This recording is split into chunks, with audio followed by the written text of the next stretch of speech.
Alright, so I'm reading Dracula by Bram Stoker. So, Chapter 1, Jonathan Harker's Journal. I just drank a yogurt drink, so. Kept in shorthand. 3 May, Bistritz. Left Munich at 8:35 p.m. on 1st May, arriving at Vienna early next morning. Should have arrived at 6:46, but train was an hour late. Budapest seems like a wonderful place from the glimpse of it that I got from the train and the little I could walk through the streets. I feared to go very far from the station, as we had arrived late and would start as near the correct time as possible. The impression I had was that we were leaving the west and entering the east. The most western of splendid bridges over the Danube, which is here of noble width and depth, took us among the traditions of Turkish rule. We left in pretty good time, and came after nightfall to Klausenberg. Here I stopped for the night at Hotel Royal. I had for dinner, or rather supper, a chicken done up some way with red pepper, which was very good but thirsty. Mem, get recipe for Mina. I asked the waiter, and he said it was called paprika hendel, and that, as it was a national dish, I should be able to get it anywhere along the Carpathians. I found my smattering of Germany very useful here. Indeed, I didn't know how I should be able to get on without it. Having had some time at my disposal when in London, I had visited the British Museum and made search among the books and maps in the library regarding Transylvania. It had struck me that some foreknowledge of the country could hardly fail to have some importance in dealing with the noblemen of that country. I find that district he named is in the extreme east of the country, just on the border of 3 states, Transylvania, Moldavia, and Bukovina, in the midst of the Carpathian Mountains, one of the wildest and least known portions of Europe. I was not able to light on any map or work giving the exact locality of the Castle Dracula, as there are no maps of this country as yet to compare with our own Ordnance Survey maps. But I find that Bistritz, the post named by Count Dracula, is a fairly well-known place. I shall enter here some of my notes, as they may refresh my memory when I talk over my travels with Mina. In the population of Transylvania there are 4 distinct nationalities, Saxons in the south, and mixed with them the Wallachs, who are descendants of the Dacians, Magyars in the west, and Seleucids in the east and north. I'm going among the latter, who claim to be descended from Attila and the Huns. This may be so, for when the Magyars conquered the country in the 11th century, they found the Huns settled in it.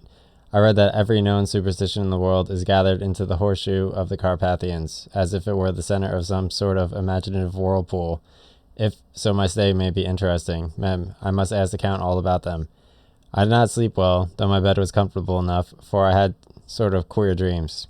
There was a dog howling all night under my window, which may have had something to do with it, or it may have been the paprika, for I had to drink up all the water in my carafe, and was still thirsty.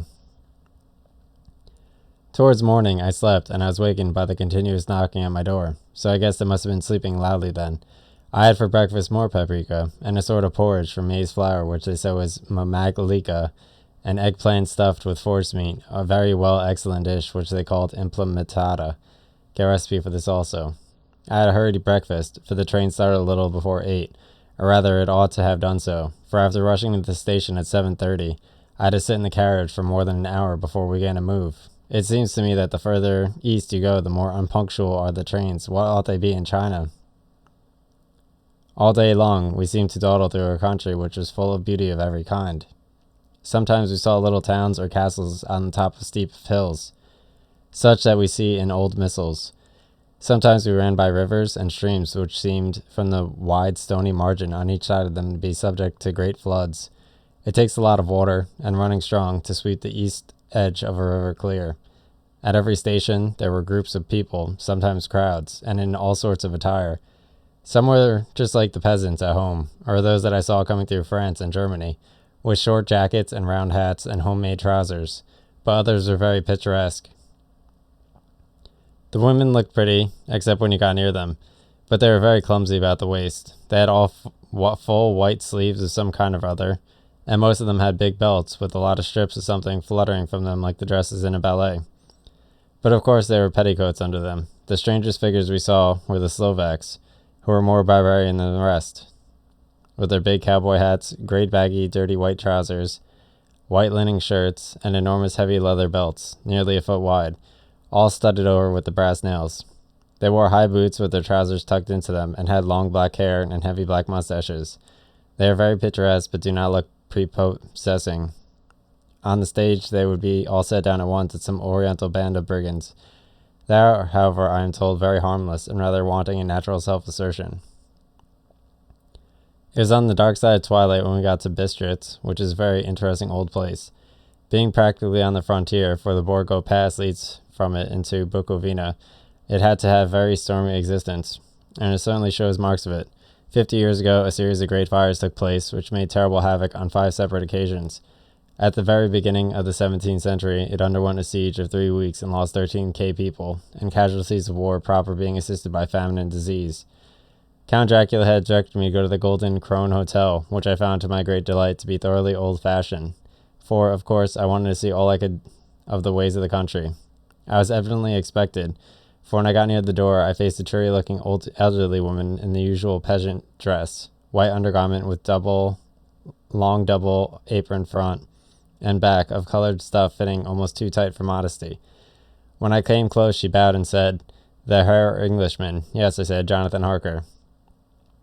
She smiled and gave some message to an elderly man in white short sleeves who had followed her to the door. He went, but immediately returned with a letter. "My friend, welcome to the Carpathians. I am anxiously expecting you. Sleep well tonight. At 3 tomorrow the diligence will start for Bukovina. A place on it is kept for you. At the Borgo Pass my carriage will await you and will bring you to me. I trust that your London has been a happy one, and that you will enjoy your stay in my beautiful land. Your friend, Dracula." 4th May. I found that my landlord had got a letter from the Count, directed him to secure the best place in the coach for me, but on making inquiries as to the details he seemed somewhat reticent, and pretended that he could not understand my German. This could not be true, because up to then he had understood it perfectly. At least, he answered my questions exactly as if he did. He and his wife, the old lady who had received me, looked at each other in a frightened sort of way. He mumbled out that the money had been sent in a letter, and that was all he knew. When I asked him if he knew Count Dracula, and could tell me anything of his castle, both he and his wife crossed themselves, and saying that they knew nothing at all, simply refused to speak further. It was so near the time of starting that I had no time to ask anyone else, for it was all very mysterious, and not by any means comforting. Just before I was leaving, the old lady came up to my room and said in a very hysterical way, "Must you go? Oh, young heir, must you go?" She was in such a great excited state that she seemed to have lost her grip of what German she knew, and mixed it all up with some other language which I did not know at all. I was just able to follow her by asking many questions.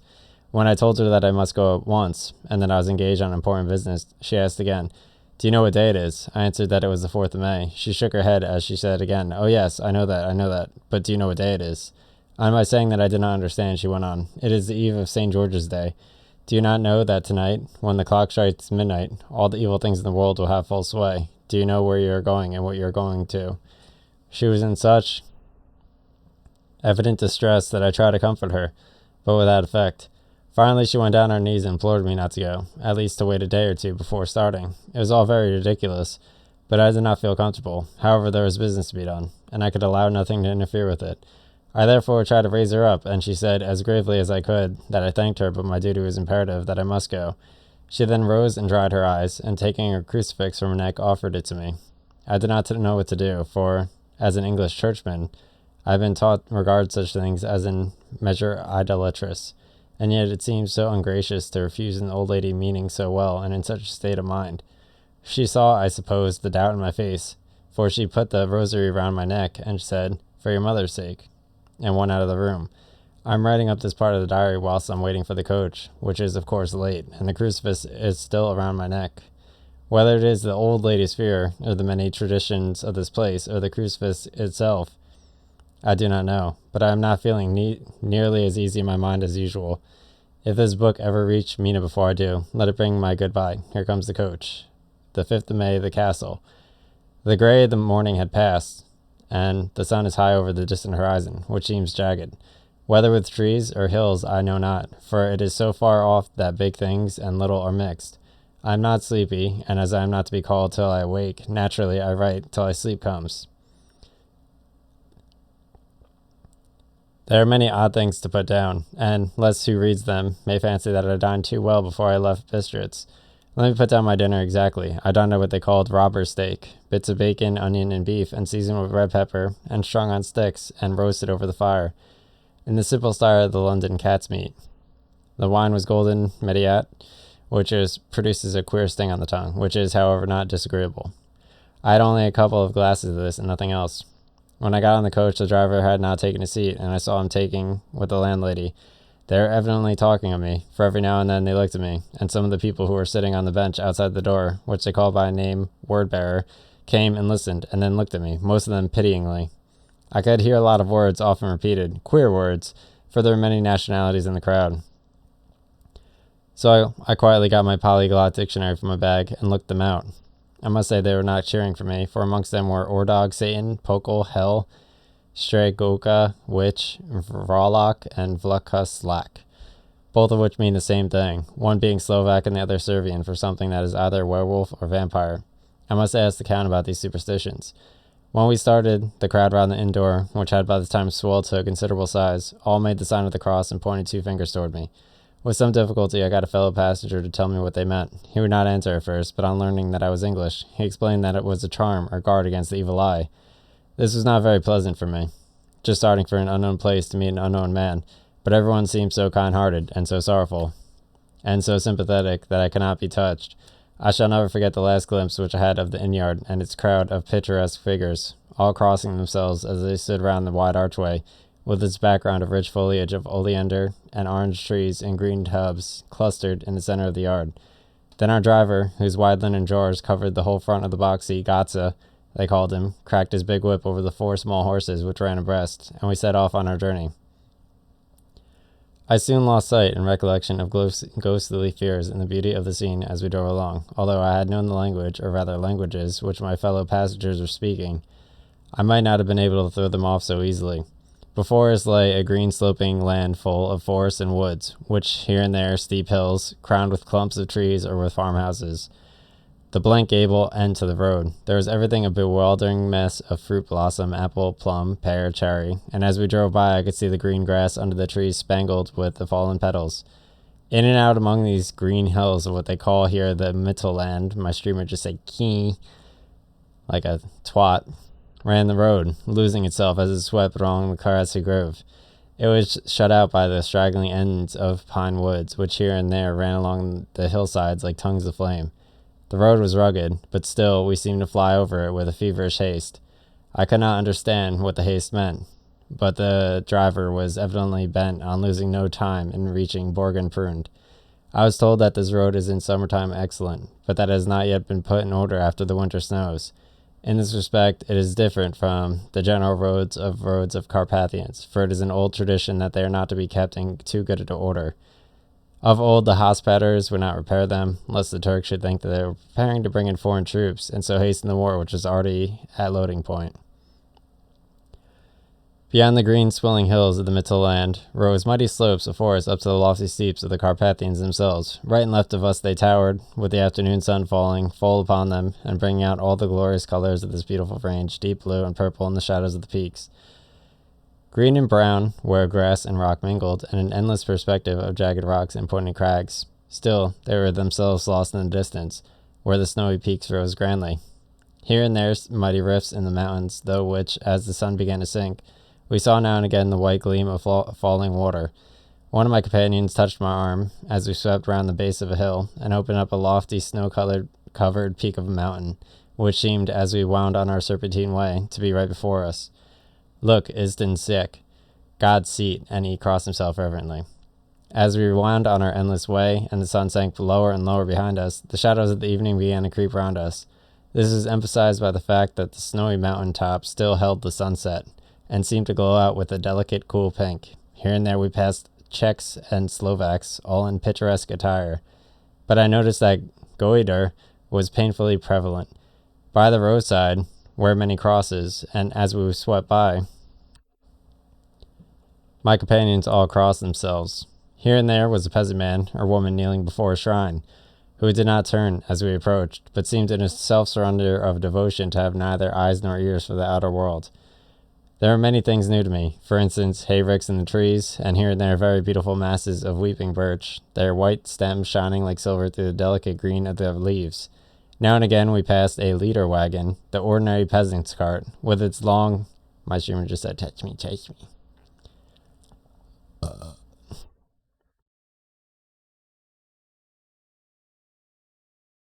With its long, snake-like vertebrae, calculated. It's like I'm digesting my yogurt. What is this?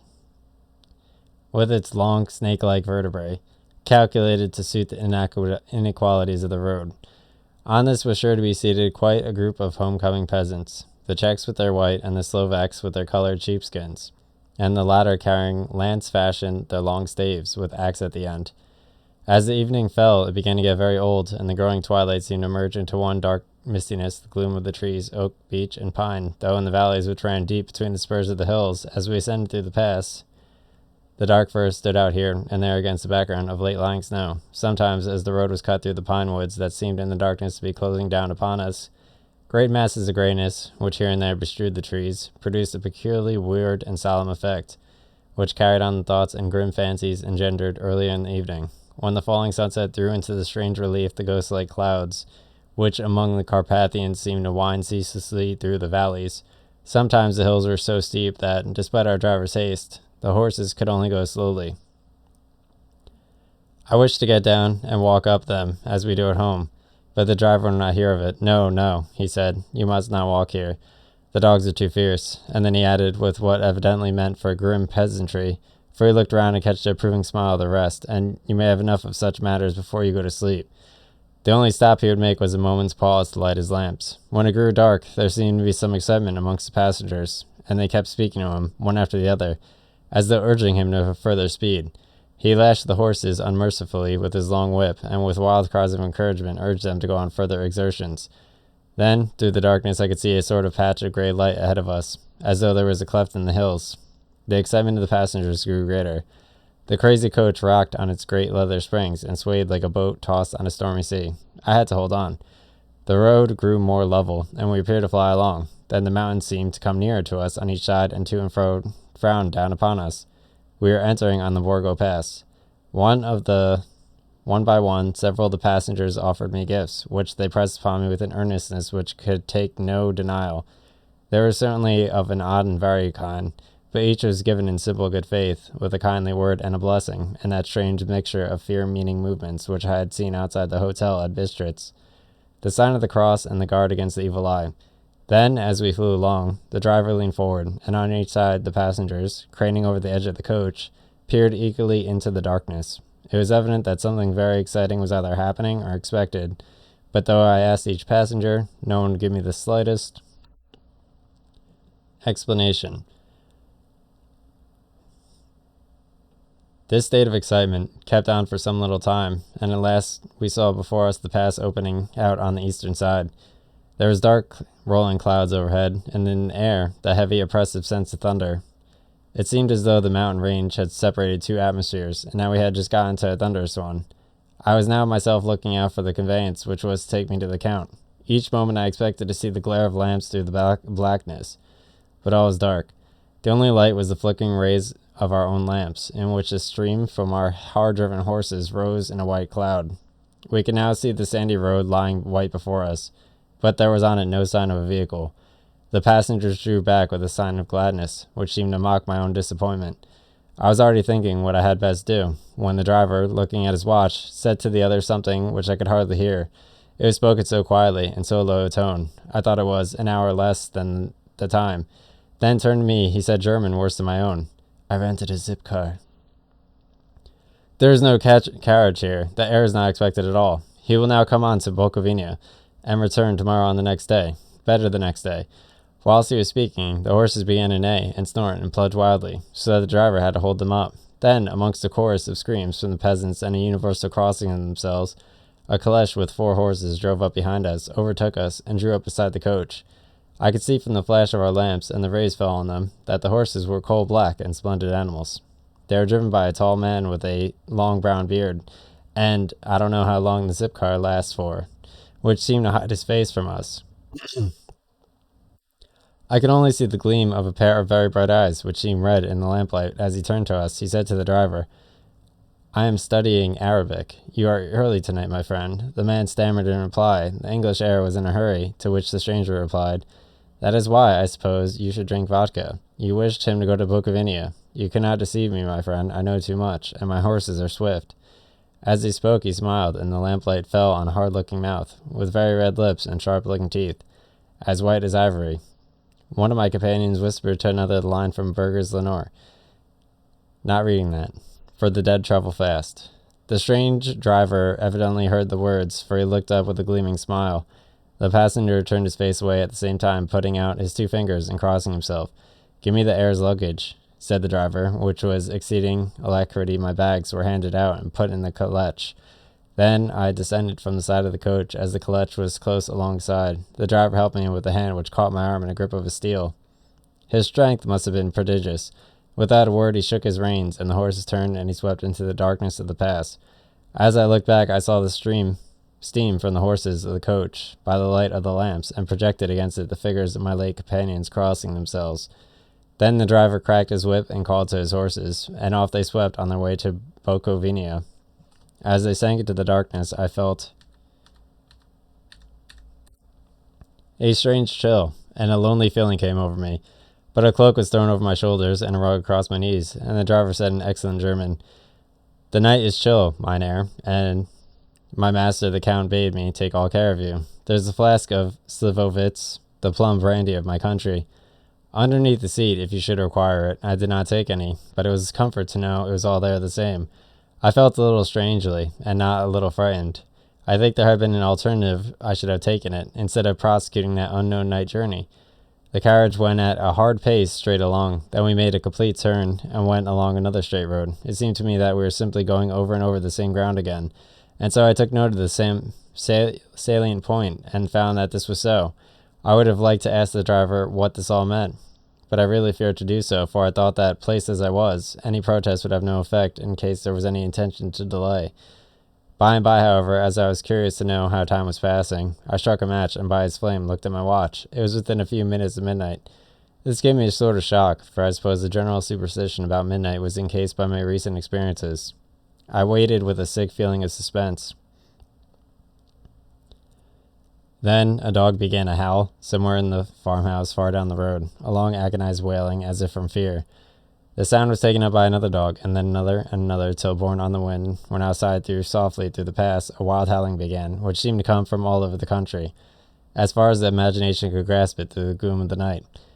At the first howl, the horses began to strain and rear, but the driver spoke to them soothingly, and they quieted down, but shivered and sweated as after a runaway from sudden fright. Then far off in the distance, from the mounds on each side of us, began a louder and sharper howling, that of wolves, which affected both the horses and myself in the same way, for I was minded to jump from the caleche and run, whilst they reared again and plunged madly, so that the driver had to use all of his great strength to keep them from bolting. In a few minutes, however, my own ears got accustomed to the sound, and the horses so far became quiet that the driver was able to descend and stand before them.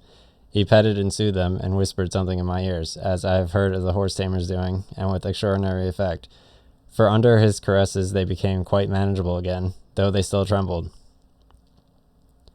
The driver again took his seat, and, shaking his reins, started off at a great pace. This time, after going to the far side of the pass, he suddenly turned down a narrow roadway which ran sharply to the right. Soon we were hemmed in with trees, which in places arched right over the roadway, till we passed as through a tunnel, and a great frowning rocks guarded us boldly on either side. Though we were in shelter, we could hear the rising wind, for it moaned and whistled through the rocks, and the branches of the trees crashed together as we swept along. It grew colder and colder still, and fine powdery snow began to fall, so that soon we and all of around us were covered with a white blanket. The keen wind still carried a howling of the dogs, though this grew fainter as we went on our way. The baying of the wolves sounded nearer and nearer, as though they were closing round on us from every side. I grew dreadfully afraid, and the horses shared my fear. The driver, however, was not in the least disturbed. He kept turning his head to the left and right, but I could not see anything through the darkness. Suddenly, away on our left, I saw a faint flickering blue flame. The driver saw it at the same moment. He at once checked the horses, and jumping to the ground, and disappeared into the darkness. I did not know what to do, the less as the howling of the wolves grew closer, but while I wondered, the driver suddenly appeared again, and without a word took his seat, and we resumed our journey. I think I must have fallen asleep and kept dreaming of the incident, for it seemed to be repeated endlessly, and now, looking back, it is sort of like an awful nightmare. Once the flame appeared so near the road that even in the darkness around us I would watch the driver's motions. He went rapidly to where the blue flame arose. It must have been very faint, for I did not seem to illumine the place around it at all, and gathering a few stones, formed them into some device. Once there appeared a strange optical effect. When he stood between me and the flame, he did not obstruct it, for I could see its ghostly flicker at all the time. This startled me, but as the effect was only momentary, I took it that my eyes deceived me straining through the darkness. Then for no time there were no blue flames, and we sped onwards through the gloom, with the howling of the wolves around us, as though they were following in a moving circle. At last there came a time when the driver went further afield than he had yet gone, and through his absence the horses began to tremble worse than ever, and to snort and scream with fright. I could not see any cause for it, for the howling of the wolves had ceased altogether, but just then the moon, sailing through the black clouds, appeared behind the jagged crest of the beetling pine clean rock, and by its light I saw something a ring of wolves, with white teeth and lolling red tongues, with long sinewy limbs and shaggy hair. They were 100 times more terrible, in the grim silence which held them, than they had ever howled. For myself, I felt a sort of paralysis of fear. It is only when a man feels himself face to face with such horrors that he can understand their true import. All at once the wolves began to howl, as though the moonlight had some peculiar effect on them. The horses jumped about and reared, and looked helplessly round with eyes that rolled in a way painful to see. But the living ring of terror encompassed them on every side, and they had perforce to remain within it. I called to the coachman to come, for it seemed to make that our only chance was to try to break out through the ring and to aid his approach. I shouted and beat the side of the calèche, hoping by the noise to scare the wolves from that side, so as to give him a chance of reaching the trap. How he came there I know not, but I heard his voice raised in a tone of imperious command, and looking towards the sound, saw him stand in the roadway. As he swept his long arms, as though brushing aside some impalpable obstacle, the wolves fell back and back further still. Just then a heavy cloud passed across the face of the moon, so that we were again in the darkness. When I could see the driver was climbing into the calèche, and the wolves had disappeared, this was all so strange and uncanny that a dreadful fear came upon me, and I was afraid to speak or move. The time seemed interminable as we swept on our way, now in almost complete darkness, for the rolling clouds obscured the moon. We kept on ascending, with occasional periods of quick descent, but in the main always ascending. Suddenly I became conscious of the fact that the driver was in act of pulling up the horses in the courtyard of a vast ruined castle, from whose tall black windows came no ray of sunlight, and whose broken battlements showed a jagged line against the moonlit sky. And that's done.